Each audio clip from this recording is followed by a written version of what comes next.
Background: The Business of Exchanges, a Crash Course. Part 3: History. Bzz, bzz. You look up. You notice your phone is vibrating. You glance over for it, reach for it, and slowly unlock it. As you're captivated by the notification, you slowly tap it. It opens an app, lights flashing, reflecting off your face. What is your update? Your stock order is executed. Yes, you're slowly building your portfolio. You will be rich. Please hold your horses. Continue tapping around your phone, devouring the information about your stock, clicking on different stock headlines, and debating about buying and selling various items in your portfolio. What is lost in this process is the appreciation of how lucky you are. Why? Because you were born in a time when you have access to stable financial institutions that make it easier than it was for your ancestors to find financing for a business and share in the wealth creation process with the general public. So let's look back at a time where it wasn't possible to move millions of dollars while sitting on your toilet. Our story starts with agriculture. Yeah, I know. Many of you are shaking your heads. Don't worry. It's not boring. Farming may be overlooked, but it has played a crucial role in human progression, especially during the agricultural revolution. During this period, humans transitioned from a migratory hunter-gatherer society to a sprawling, settled civilization. Not that humans couldn't follow their prey's migration patterns, they had to find alternative sources for their food. So humans started developing farming, cultivating, and breeding techniques to fill the gap in their food supply. The incentives were simple. If you could concentrate a large number of people, you could distribute tasks and responsibilities more efficiently, and you could produce more food. It would free some in your community to focus on innovations, explorations, and expanding your territory. But producing all that food wasn't easy. It required proper preparations, equipment, and resources. So what did farmers do? They sought out people willing to trust them and take a risk. In exchange for a share of their future harvests, these early investors provided farmers with the means to buy seed, acquire equipment, and hire labor. This early financing system laid the groundwork for more sophisticated monetary instruments in the centuries to come. The farming lending practices sprawled the slow evolution of financial instruments. The next step in developing a financial instrument was the process of securitization, which involves creating a transferable asset. The earliest mention of securitization can be traced back to Mesopotamia, where merchants and traders utilized promissory notes and early forms of credits to keep track of debt. Here the idea of interest-bearing loans and the notion that risk should be compensated merged, allowing civilization to take a step forward towards a more advanced stage. Fun fact: the loans were recorded on cuneiform tablets or on the walls of important buildings. Consider the fact context: these instruments were mostly limited to direct person-to-person transactions and religious lending practices. This limitation didn't allow for greater financial evolution. If we want to find the root of what we consider exchanges, we will need to fast forward a bit and take a look at the Roman Empire. Granted, this form of exchanges is still very different from what we are familiar with today. What truly fascinates me, even thousands of years after the collapse of the Roman Empire, its legacies continues to bear fruit and responsibilities for many elements of our modern life, one of which is our financial institutions. Anyway, although Rome did not have a stock as we see them today, it did start allowing the private ownership of business enterprises. In fact, Rome is also credited with being the birthplace of the idea of a corporation. Let's put the need for corporation into context. As the Roman Empire expanded and conquered a considerable part of Europe, Asia, and Northern Africa, its finances were stretched thin, and the government sought out ways to fund soldiers, fund tax collectors, building bridges, among other expenses. The Roman Empire outsourced much of this work to these called corporations. These corporations would try to raise capital from the public in exchange for promoting future profits. To do that, corporations issued shares called partes or particulae, which were sold to private investors. Wealthy Romans, including senators and equestrians, invested in these shares to gain return from lucrative government contracts. The shares were transferable, and records suggested that they were actively traded in formal markets, particularly in the Forum and other public spaces where business transactions occurred. Hence, we see the early seeds of what would eventually evolve into a modern stock exchange. Unfortunately, progress stalled after the collapse of the Roman Empire. This fact doesn't mean there were no progressions around the world, it's just that the pace of exchange slowed, especially in Europe, and there were no giant leaps in innovation. For instance, in China, the idea of financial solutions were evolving through merchant financing. The invention of paper money, the first in the world, first backed by the silver, but then backed by the full faith of the ruling government. Maybe that sounds familiar. This was in the Yuan dynasty, which is around 1271 and 1368, and other sophisticated credit systems were emerging. However, they too, after the abandonment of such innovations in the Ming dynasty, which is 1368-1644. Just fun fact, this just means that China, in monetary sense, was more advanced in 1368 than it was after the Ming dynasty in 1644. Just something to keep in mind about. In the Islamic world, innovation and accounting were introduced. Some debate that this may have been introduced in Florence, more in a bit, but things that were introduced were double entry bookkeeping and mathematical innovations. Their interest was forbidden due to religious principles. Profit-sharing models like Maduraba and Mushkaraka thrived, distributing risk and rewards in ways that later influenced Western finance. My apologies for any wrong pronunciations. Now, let's return to where we left off in our story, Europe. More specifically, just north of where exchange-related ideas sprouted in Rome. In the 14th, 16th century, the Italian city-states of Venice, Florence, and Genoa were developing, or using what they learned from Middle Eastern traders. Sophisticated accounting, financial, and banking system. These systems pioneered double-entry bookkeeping. Again, I know, it could have been pioneered in the Islamic world. They brought banking mainstream, popularized banking systems as replicable systems across the European continent, and enabled trading in debt, a breakthrough that happened in Florence. The Venetian government also issued securities known as prestige to finance war efforts. These securities could be traded on secondary markets, representing an essential predecessor to formal stock exchanges. These inventions made northern Italy a vast trading and financial center. Many took ideas here to catapult the empire to newfound levels. During this time, this was a very important time for Europe. It was the age of exploration, and the two empires that took advantage of these financial systems were the Portuguese and Spanish empires. By the early 16th century, Spain and Portugal were amassing wealth from their voyages and trade in the Americas and Asia, the treasuries amassing mountains of gold and silver and spices. The Spanish Empire had many aspirations at the time, from fighting over the border with the Ottomans, French, and Protestant farmers, to living extravagantly with global ambitions. Italian bankers, specifically from Genoa, played a key role lending to the Habsburgs. They were the rulers of the Spanish crown at the time, and managing their debt through bonds and bills of exchange. This demonstrated a very important fact. The Italian system was replicable. Following the royal family's footsteps, merchants across these empires saw an opportunity. They adopted Italian financing tools such as debt trading, credit instruments, and risk sharing to fund their trading ventures, from spices to slaves, often independently of royal coffers. As these merchants' trades grew and grew and grew, the merchants' class incentives shifted towards relocating to a stable commercial hub to concentrate their efforts, a place with enough trade and opportunity to thrive. They found that sweet spot in Antwerp. Located in modern-day Belgium, Antwerp was part of the Habsburg-controlled Low Countries, the country of Flanders. Its access to the North Sea, with the help of the Scheldt River, made it crossable for Spain, Portugal, Italy, and Northern Europe. Unlike other Habsburg-controlled corners of the empire, Antwerp offered a relatively stable environment where commerce flourished. Here, merchants operated with a degree of autonomy. They didn't flee Spain quite yet. That came under Philip II Rhine. Still, they gravitated to a freer market rooted in Italian banking traditions, creating fertile ground for financial innovation. In 1531, Antwerp opened the world's first purpose-built exchange. Wow, we finally made it. The Antwerp Bourse, designated by architect Damien de Wachmekere. Again, my apologies for any pronunciations.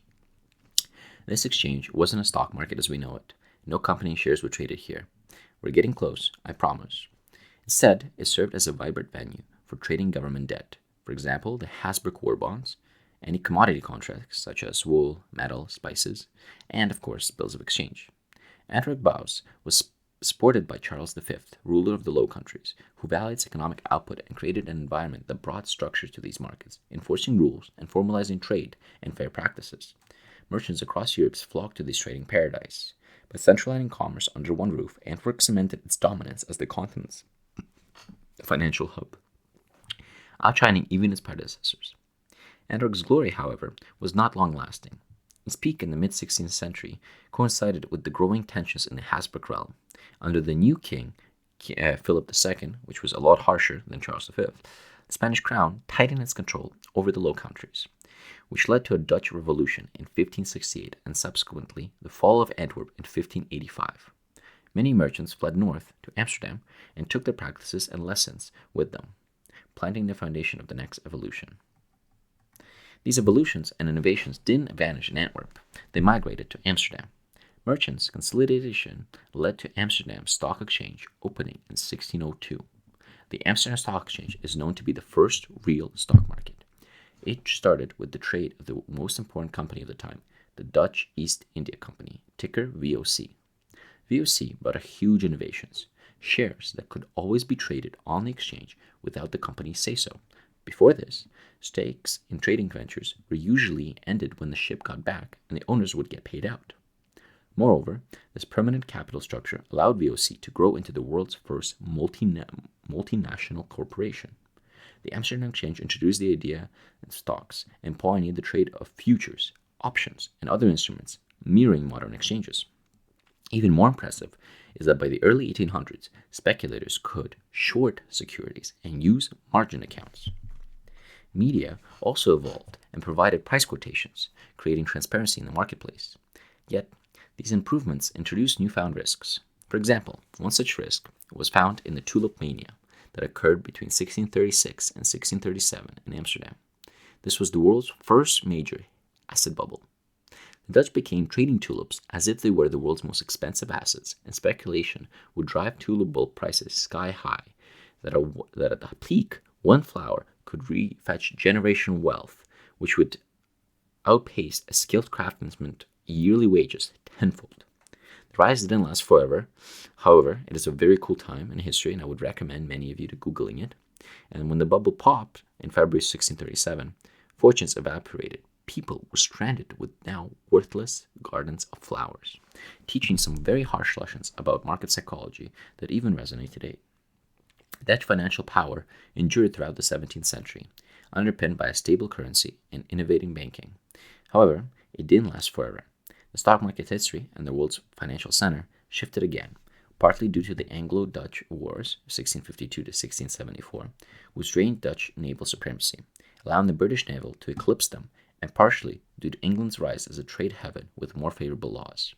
Merchants began fleeing to London and meeting in London's coffee houses, laying the groundwork for a new financial hub. By the 17th century, Amsterdam dominance waned, and London emerged as the next great empire's economic heart. You might be thinking, London. Is London the host of the capital of the largest empire we have ever seen, and one with that royal family? Precisely. During this time, the British Empire was growing in relevance. Its success during the Anglo-Dutch Wars and subsequent defeat of France in the War of the Spanish Succession opened England to inherit the new center of commerce. The British were well positioned. They had plenty of newfound trade routes and the prospect of trade across the Americas. Now that the merchants were migrating, you may be curious as to why these merchants met. Business merchants would meet at coffee houses. However, this wasn't the modern-day equivalent of a Starbucks fix. It was a place where deals were struck, rumors were spread, and fortunes won and lost over steaming cups. Jonathan's Coffee House, in particular, was the Wall Street of its day. Speaking of the Americas, the Spanish had shown the richest possible in exploration, when Spain filled with their coffers with gold and silver that they mined or stole from the Americas. And merchants were looking for the next big opportunity. What do you know?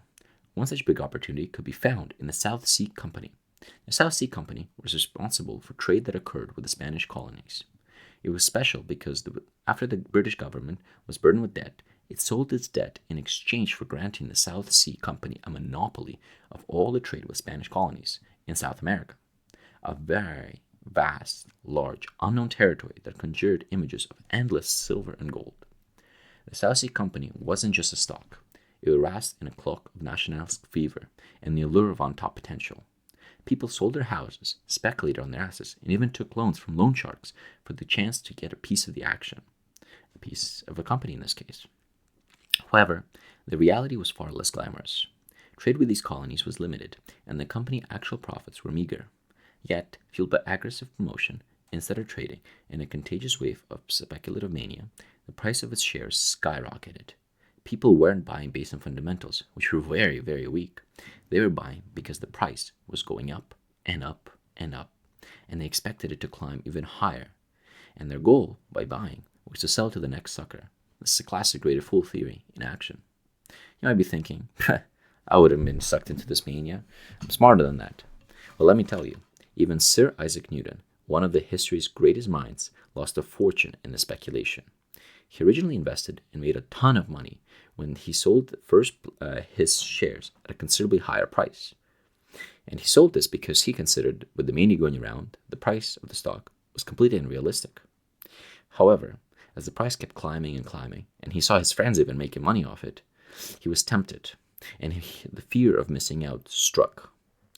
So, after the stock kept climbing, he plunged back in at a way, way higher value. And sadly, after it popped, he got burned and lost most of his fortune. His famous quote afterwards, "I can calculate the motion of the heavenly bodies, but not the madness of people," shows the fundamental challenges the markets have always faced. Human psychology often doesn't make sense. The Bank of England, started in 1694, became increasingly important in creating a financial stability after the South Sea mess. Unlike earlier institutions, the Bank of England developed ways to act as a lender of last resort during liquidity crisis, much like the central banks do today. The London Stock Exchange wasn't formally established until 1801, even after hypertrading took place. The institutionalization brought more regulation and centralized practices, making London the world's first financial capital throughout the 19th century and towards the end of World War II. Its dominance would end then. Meanwhile, across the Atlantic, the newfound nation of the United States was growing as a new business center. In contrast to mainland Britain, the United States and its predecessor, the 13 colonies, was spread over a vast area, which meant merchants' hubs were scattered across the eastern coast of the modern-day United States. These merchants operated with a certain degree of decentralization before inevitable consolidation and pull towards these hubs. Hubs such as New York, Chicago, and Pittsburgh. Imagine these early days, not grand halls, but rather informal gatherings. Deals struck perhaps with a handshake on a dusty corner or within a boisterous confines of a tavern. However, much of the organizations was still chaotic, with varying commission to get deals done and shady dealers with fake credentials running scams. As the number of merchants grew, many became more hesitant. There needed to be a structured and trusted face for these transactions. The most romanticized of these origins is the creation of a system of exchanges in the Butterwood Agreement of 1792. Picture it, 24 brokers under the shady Buttonwood tree in New York on Wall Street, laying down the rudimentary rules of engagement, setting commission standards, and establishing a pecking order.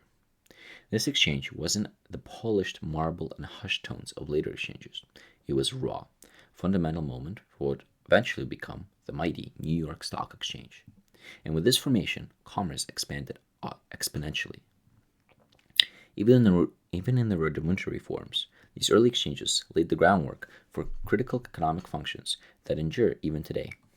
They established centralized marketplaces where buyers and sellers could effectively converge, fostering transparency and enabling the crucial price discovery process. Before these organizations, if you wanted to sell part of your business, you had to find a buyer yourself, a real headache that often led to a widely different price for the same assets. The market's invisible hand operates most effectively when prices are transparent to all participants. But how did this dusty corner evolve into a glamorous exchange building where we are all familiar with today? At the start, when there were limited participants, it was quite straightforward. You just meet at the corner, handshake, done. You wanted to say something, you would return to that corner. However, as the street's corners became well known and the population expanded, this new exchange venue hit a roadblock. Imagine sitting in Times Square or a busy intersection and trying to find someone else. It's very tough. So resourceful brokers had to become clever. They sought out to rent balconies and windows that would overlook this dusty corner and make themselves available for buyers and sellers to find them. For a time, this worked great. However, as it became more crowded, it became very hard to see who was who in the crowd. The genius solution were colorful blazers and eye-catching hats. It never ceases to amaze me, as human ingenuity is genuinely remarkable. The last evolution before these exchanges migrated to a physical location was the polished marble floors, was the creation of hand signals. Imagine, when the streets were crowded, signaling what you wanted rather than yelling and hoping your partner on the top of the windowsill can hear you is much easier.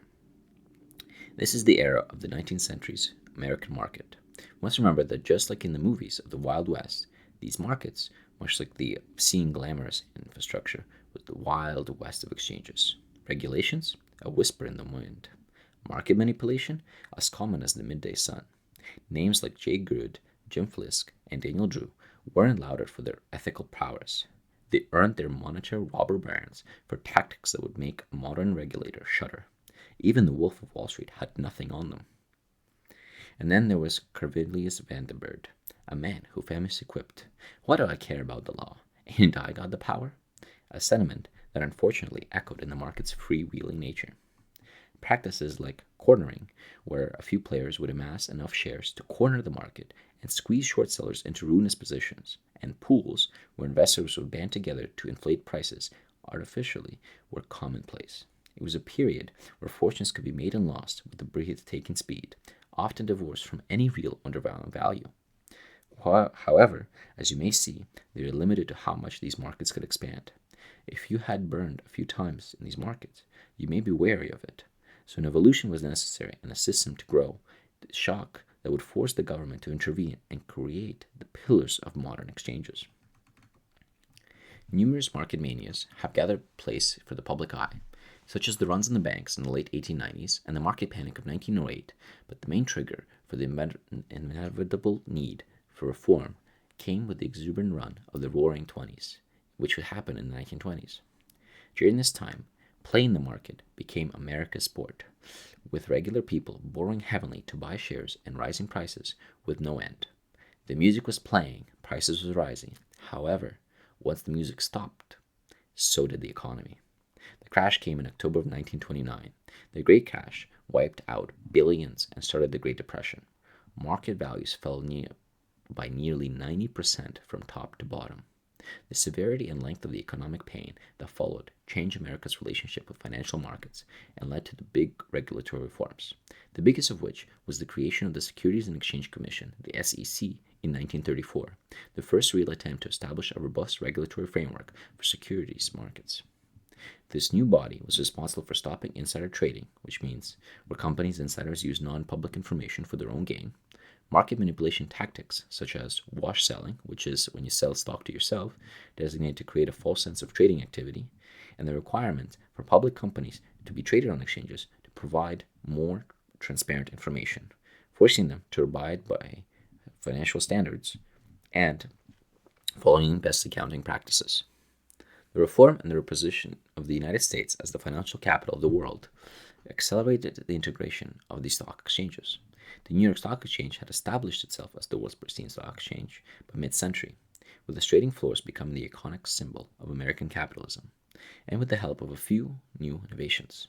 For example, the telegram in 1867, along with the growing usage of the stock ticker, allowed stock quotations to be broadcasted across the nation.